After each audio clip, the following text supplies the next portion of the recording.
Today, we're going to be exploring sexism through the movie Legally Blonde. So, we all know and love our favorite super feminine character, Elle Woods, but what did Elle have to go through to get to winning her court case by the end of the movie? So, first, let's go over what sexism is. Sexism is defined by an individual's prejudiced attitudes and discriminatory behavior toward people of a given sex. In this movie, it's mostly the discriminatory behavior towards Elle Woods for her being a woman. So now there are two different types of sexism. There's hostile sexism, which is exactly that. It's very obvious and hostile. And then there's benevolent sexism, which on the surface may appear subjectively positive, but might actually be damaging to people and gender equality, such as the idea that women, especially beautiful women like Elle Woods, are not fit for law school. Now, some of the men in this movie illustrate benevolent sexism very well, starting with Warner when he breaks up with Elle. He says, "If I'm going to be a senator, I need to marry a Jackie and not a Marilyn," to which Elle replies, "So you're breaking up with me because I'm too blonde?" And again, Warner exhibits this behavior when he sees her at the party and he says, "Come on, Elle, you're never going to get the grades to qualify for one of those spots. You're not smart enough, sweetie." I think Warner throwing in the sweetie at the end of that sentence displays his benevolence perfectly, as he just insulted her intelligence but tried to sugarcoat it by calling her sweetie. Despite the fact that they got into the same law school, he still doesn't believe in her.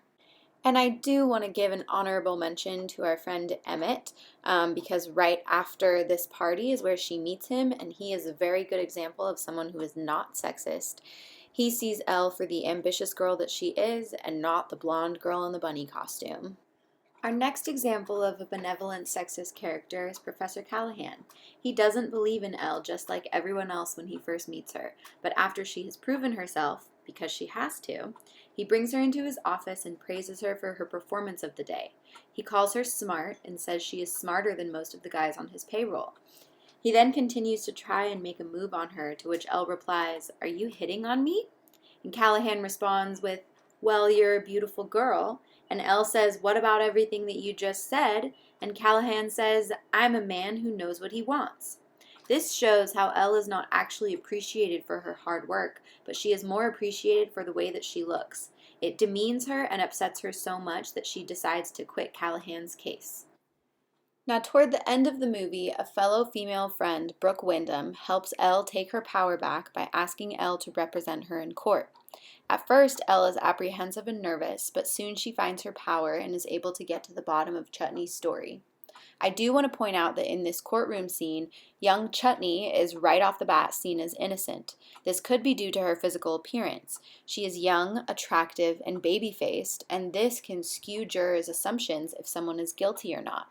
Just like how Elle Woods being pretty and feminine disadvantages her when she wants to be taken seriously, Chutney's pretty and feminine appearance gives her an advantage when judging if she is guilty or not. Ultimately, Elle Woods wins her case and is finally taken seriously by the people of Harvard. All's well that ends well in this legendary feminist movie.